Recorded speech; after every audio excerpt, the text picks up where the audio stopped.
Bon, donc je disais, une date fondamentale, c'est 1973. Alors qu'est-ce qui s'est passé? Nous passons au processus de Barcelone.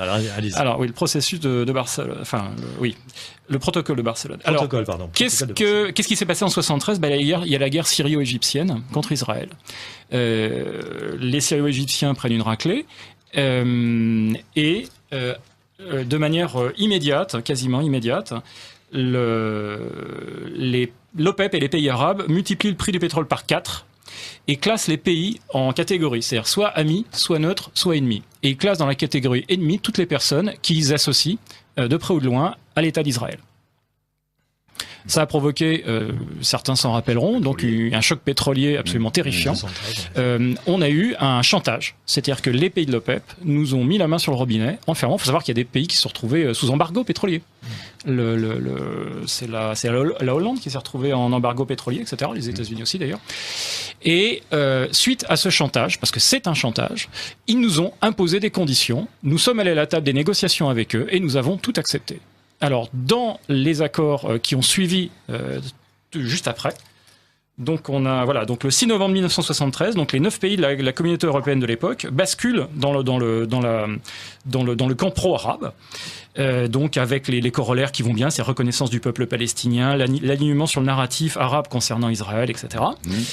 Vous avez la création de ce qu'on appelle, alors ça c'est fondamental parce que c'est l'ancêtre du protocole de Barcelone, hein, du processus de Barcelone, c'est-à-dire la création du DEA, du dialogue euro-arabe, qui est en réalité un processus, lui aussi, un processus qui vise à globalement mettre en œuvre des éléments qui ont été définis de manière très précise en 1975 par les résolutions de Strasbourg. Donc les résolutions de Strasbourg ont été adoptées communément par les pays euro-arabes, par les pays arabes, et donc l'Assemblée générale de l'Association parlementaire de la coopération euro-arabe. Ça a été voté à l'unanimité, il y avait 200 représentants de tous les partis politiques européens. Donc vraiment un ensemble total.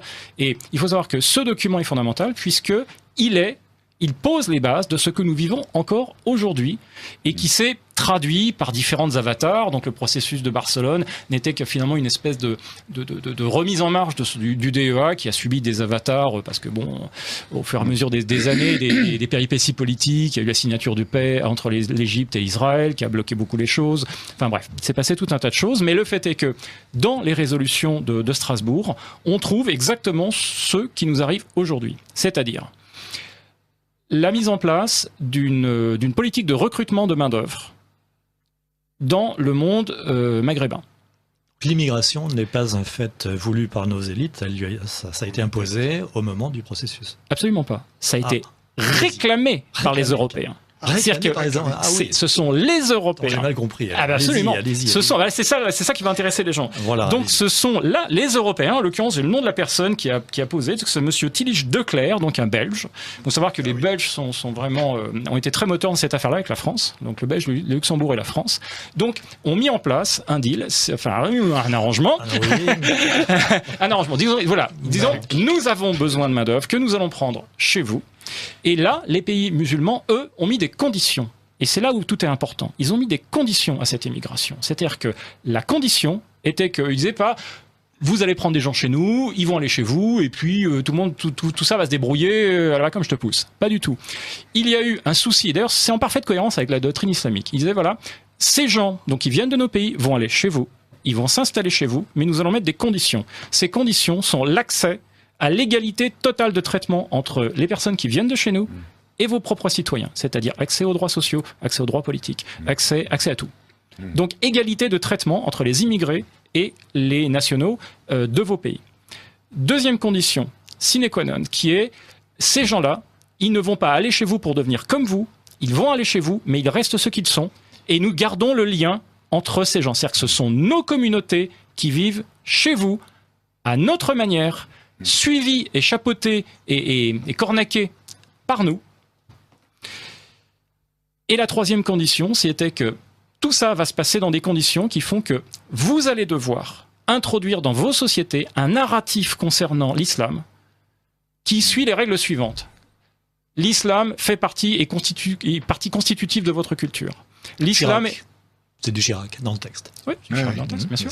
Mais Chirac ne fait que mettre en œuvre les accords qui ont été signés à cette époque-là. C'est une mise en application. C'est-à-dire que donc la presse doit modifier son mode de traitement de l'islam.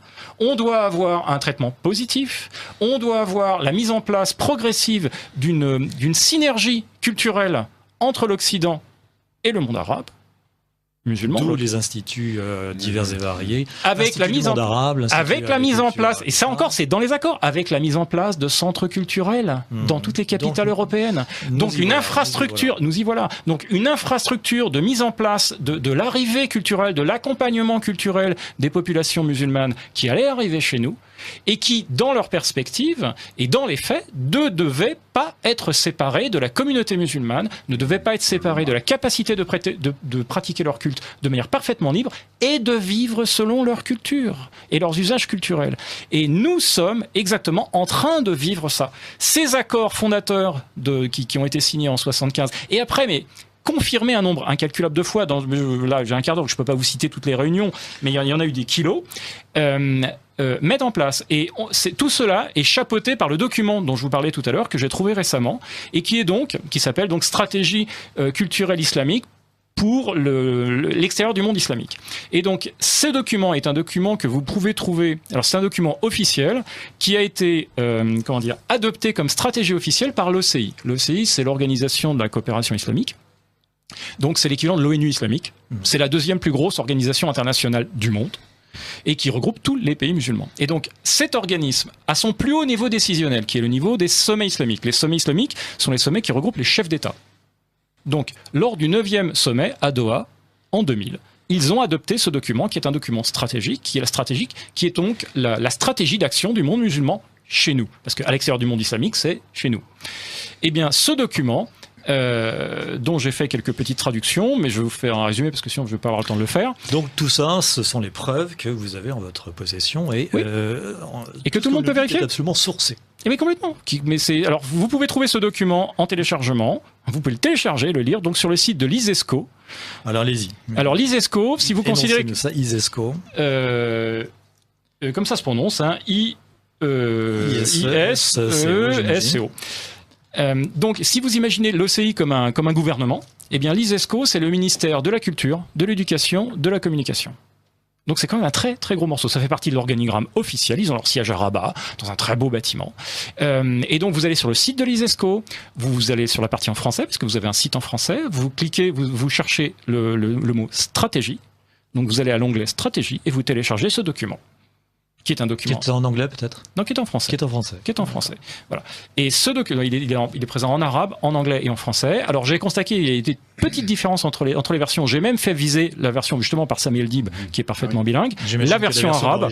La version qui fait référence, c'est la version arabe, j'imagine. Non, parce qu'en réalité, c'est comme l'OCI. Les trois langues, français, anglais et arabe, sont les langues officielles. Ce qui veut dire que les trois langues, les trois communiqués, les trois documents sont des documents officiels. D'accord. Voilà. Et donc ce document est le document adopté de manière officielle par l'OCI au niveau du sommet comme leur mode d'action pour les années qui viennent.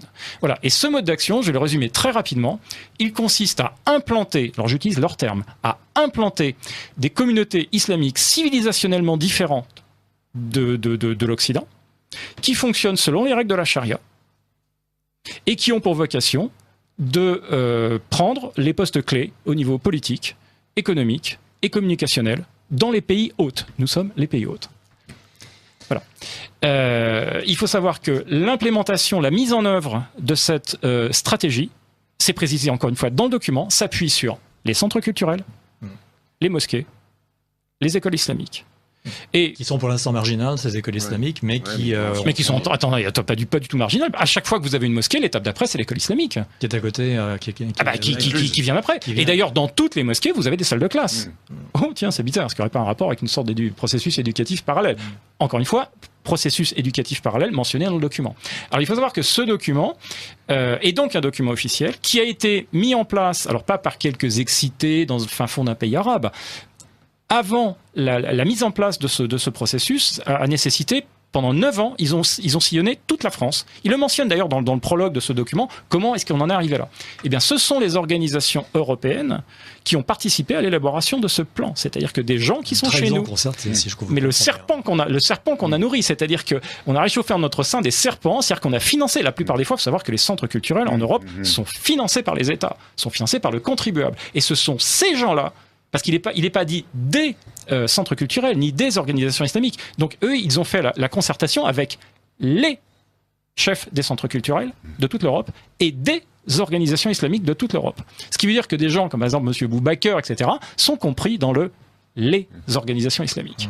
Donc les organisations islamiques européennes, alors avec les guillemets bien sûr, ont réclamé à l'OCI parce qu'ils constataient qu'il y avait des signes d'assimilation des enfants musulmans dans les sociétés occidentales.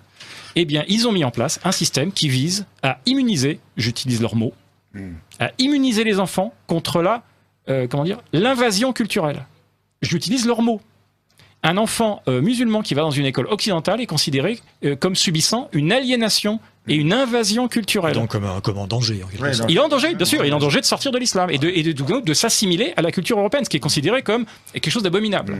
Alors, il faut bien voir que cette stratégie aujourd'hui, c'est ce qui se passe chez nous. Aujourd'hui, quand nous avons un centre culturel qui se crée, une mosquée qui s'appuie toujours sur un centre culturel, ils mettent en œuvre la politique de l'OCI. Alors, cerise sur le gâteau, puisque je vois que j'arrive, j'ai dépassé 15, cerise sur le gâteau, il faut savoir qu'un des objectifs fondamentaux, précisés comme absolument fondamentaux et nécessaires, obligatoires, c'est l'enseignement de l'arabe aux populations occidentales. Bien sûr. Ce qui veut dire que nous avons, à l'heure actuelle, une ministre qui benoîtement nous explique qu'il faut qui aujourd'hui agit objectivement, dans le cadre de sa fonction ministérielle comme un agent de l'OCI et comme un agent de mise en place de cette stratégie culturelle avec les guillemets. Voilà. Donc, et on nous parle donc dans le document anglais, il y a un mot qui est très intéressant, c'est qu'à un moment on parle de settlement, c'est-à-dire que les en français. Settlement, c'est un double sens. Ça veut dire implantation, mais ça veut aussi dire colonie. Colonisation, d'accord, oui, c'est ça. Voilà. Et le terme en anglais aussi, le document anglais est très intéressant parce qu'il mentionne explicitement comme traduction de l'Oumma. Donc l'Oumma, traditionnellement, on nous explique que c'est la communauté des croyants. Voilà. Eh bien, eux, ils emploient le terme. Voilà, eux, ils emploient le terme de nation islamique. Alors, il faut savoir que l'ISESCO, c'est un avatar des frères musulmans. Très bien. Eh bien, écoutez, donc. Alors, ce document est une bombe politique. Oui, j'imagine. Moi, personnellement, je pense qu'il y a certaines époques dans l'histoire de France où on aurait convoqué les ambassadeurs, mis ce document sur la table et on aurait dit qu'est-ce que c'est que ça? Qu'est-ce que c'est que ça? Vous avez l'intention d'appliquer ça chez nous? Et on aurait expulsé ces gens. Oui, mais il se trouve que les gens qui sont au gouvernement ne sont peut-être pas tout à fait étrangers à ce... Alors, ils peuvent toujours dire qu'ils ne savent pas que ça existe, bien évidemment, sauf que c'est un document officiel. Mais surtout, le truc qui est le plus sidérant, c'est que nous avons aujourd'hui notre gouvernement qui agit en parfaite collaboration avec les pays de l'OCI pour la mise en place de cette stratégie dans le propre pays. C'est-à-dire que nous avons, objectivement, ouvert les portes de notre pays à un processus de colonisation.